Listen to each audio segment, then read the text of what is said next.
Morning, guys. I'm just about to make a coffee for the morning, but I just want to talk about staying on focus because there's a lot of distractions out there in the world, and one of the things I've sort of kept to, it's hard to do sometimes though, is actually keeping focused on what's important. Now, you will get people argue with you that some of the stuff. Hang on, I'll put you up there for a minute so I can use both hands to make my coffee. So, for example, the Ukrainian war. You can't do anything about it. You don't control it. You're not responsible for it. You didn't start it. But the amount of focus on it is massive. Then, obviously, COVID virus, similar thing. Just let that make my coffee for us. The COVID virus, can't do anything with it. World's focused on it. You get affected by it. But ultimately, you then get into all these other bits and pieces that are non-productive. I mean, when you start talking about, the fitness shows and what I do in my lockdown, all those types of things, a lot of them are completely non-productive. So one of the things I do recommend is focusing on what is real, in the sense of what you can control, what you can change, what does work you towards a goal, what does help you move along. Somebody mentioned I look sick in the other video. It's not, if you're on about my eyes, it's actually, I think it's because of the pollen. Because they've been throbbing for the last 2-3 weeks, to be fair. But I'm actually healthier than I normally am, to be fair, because I've been losing weight. I've been going to the gym a lot more. I try and get to the gym every day if I can. But I'm currently over in Spain, which means I don't this week. But yeah, I mean, feeling a lot healthier for it as well. But I do get the feeling I had some long COVID along there somewhere, because my breathing is not so good on the rowing machine as it used to be. But maybe I'm not as fit as I should be either. So we'll see. Give it another 2 months and see where I am after that. But my point being, gone off on a completely different tangent, but that's an example as well, that it has no positive impact on your life.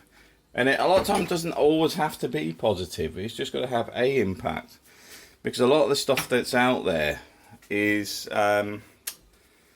even if it's a negative thing, it's experience. Because you may find that you say you work for a bad company or in a bad relationship. When you come out of it, you're very unlikely to make the same mistakes you did before. To get yourself in that situation. So you're more likely to be more choosy and selective on things that you're doing, which is positive. But I do find there's a lot of stuff out there that sort of tries to direct you down these sort of funnels, which is taking more and more options off you. You need to realise you're much better off doing something you enjoy, making less money, than making a lot of money doing something you don't like, or in many cases has no value. Many people work in office environments, stuck in cubicles, going to work and coming back from work every day, stuck in traffic, doing stuff they don't actually enjoy doing. They just do it to pay the bills.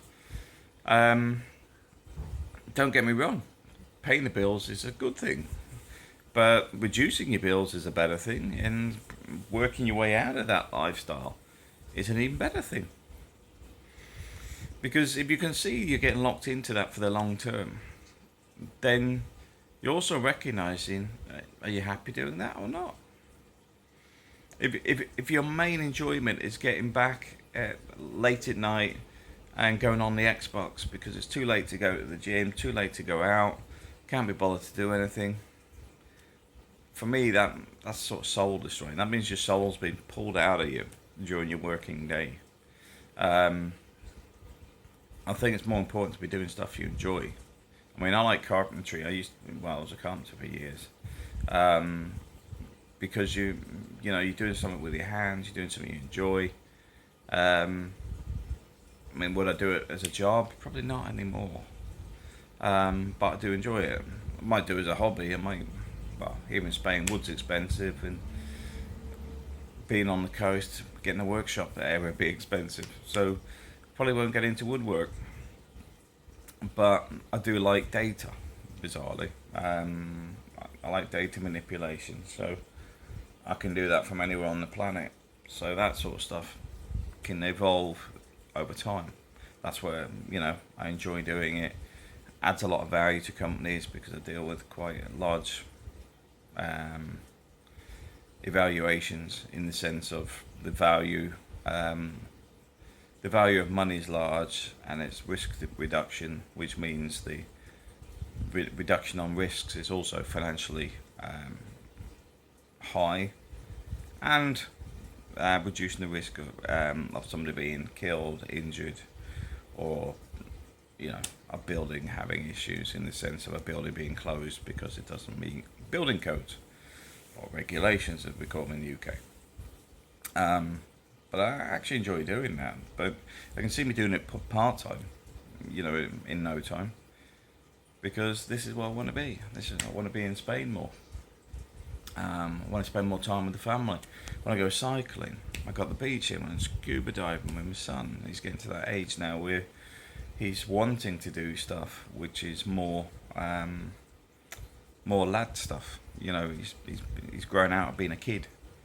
And those moments only happen for a certain period of time. And that's what I'm sort of saying. Recognise that your focus in life is often pushed into other channels. I see it with people grumbling about the Brexit, and grumbling about Boris Johnson, and grumbling about like Ukrainians coming to the area. And what I find bizarre is there's Brits grumbling about Ukrainians escaping a war zone when the Brits actually live in Spain as well. It's all a bit weird. But my point being is, vive la vive, live and let live. It's not, I didn't start the conflict. I know people from Ukraine. I know people from Russia. And I generally do not control either government, and I do not blame the people from coming from there. Let's be honest, if your town was under attack and whatever, and you could escape, why wouldn't you? Because you've got to bear in mind, if you don't also believe in the conflict, in the sense of maybe you think your entire government's corrupt and it's not going to change, why would you sacrifice yourself? Well, because of a flag that's representative of a corrupt nation? I'm just asking. It's not, I'm just saying you often don't understand the perspective of the other person or people, because not everybody thinks the same way, and not all nationalities think the same way. I discovered that when out in Asia. But for me, understanding that is an experience.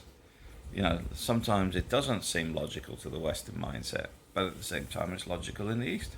Because when you ask somebody why they did something that seems completely mad or stupid in a Western mindset, someone else that's from the same country will actually go, yeah, because it makes sense. And yet you're going, it doesn't. But my point being is, life's too short. You need to move towards your goals as quick as you can, and just keep it ticking over. The whole point in life is, if you're making a sacrifice for something, it's got to be for something. Don't get caught with just carrying on and carrying on and carrying on and carrying on. Because once you get to a certain point, you'll be looking back and going, I wish I did something. I wish I'd sorted out a retirement plan. I wish I'd headed abroad 10 years ago. I wish I'd got debt free, paid the mortgage off. I don't know. It's up to you. I mean, for me, I'm towards where I want to be. I'm nearly there. Because once this is paid, my life is so much easier. So much easier. And you think we still got the properties in the Philippines. We're still developing stuff in the Philippines. We got this place here. Getting to a point where this is paid, we develop stuff in the Philippines, doing some business stuff, and the freedom of travel between here and the Philippines as and when we feel like it. That sounds like a good result for me. I keep thinking about the call center stuff as well. I wanted to move away from it, to be fair. I'm not a salesperson, not at that sales level, not direct sales. Dealing with execs and stuff, yeah. I like selling something I believe in. But direct sales, not for me. But I am starting to see opportunities for back office services, help desk services, and other bits and pieces that can evolve utilizing the Philippines office. So who knows, we may open that up again, which gives me a good reason to hop between the Philippines and the UK, Spain. But ultimately, work toward the goals. Never put it off till tomorrow. Even if it's sticking a picture on your desk that's going, I promise myself I'm going to get there. No matter what it is, whether it's a picture of a house, to buy a house, whether it's a picture of a beach, because that's where you ultimately want to be, picture of fjords and going to see the northern lights. The point is create those focus, have a focus wall of stuff you want. You probably notice when I have my photos behind me, you'll see that in another video. There's a lot of locations in there that there's Barcelona in there, there's Granada, Paris, I think Valencia's in there, maybe Valencia. They're places we've gone and experienced. And that's why the photos become important, because the photos, each one of those is a time. And that's life. Creating those moments. Doing stuff you enjoy, getting experiences. Putting it off constantly, you'll never get there. You need to move the focus to doing something. So just think about that. Thanks for watching.